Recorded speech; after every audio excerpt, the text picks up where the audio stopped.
Hello everyone, welcome back to my video. Today I will explain about pragmatics, invisible meaning, and context. Without further ado, let's start here. So what is pragmatics? Pragmatics is the branch of linguistics that studies how language is used in context, including the intentions of speakers, the meanings they convey, and the effects of their communication on listeners.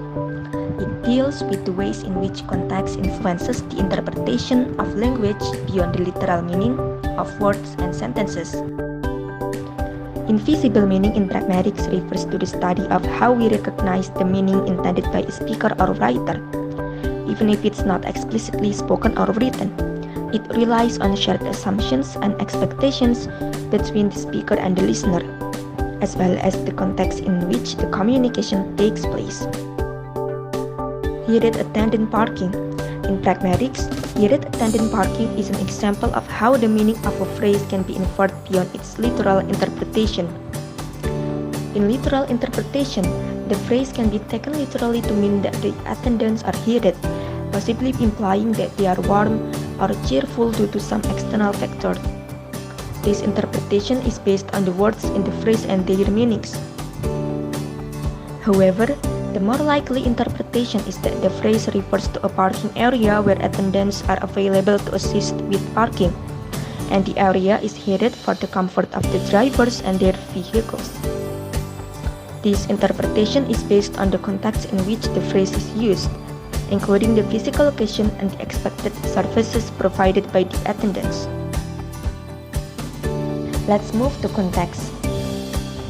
The context of pragmatics refers to the various factors that influence the meaning and interpretation of language beyond its literal or semantic meaning. It includes the social, cultural, and physical environment in which the language is used, as well as the relationship between the speaker and the listener. There are 4 types of context. Number 1, linguistic context. Linguistic context refers to the words and sentences that surround any part of a discourse that help determine its meaning.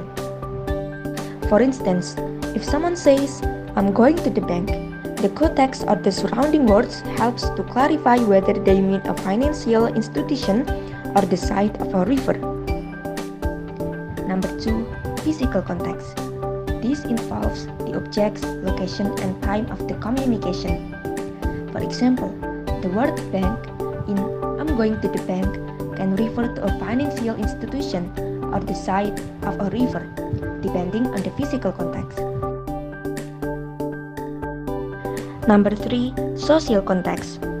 This involves the social relationships and roles of the people involved in the communication. For example, "Hurry up and bring me some water."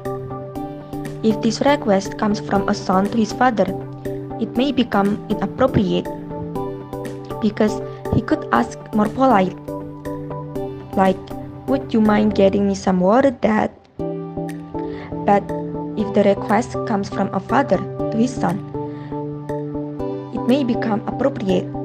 So it depends on the roles and relationships of the people involved in the communication.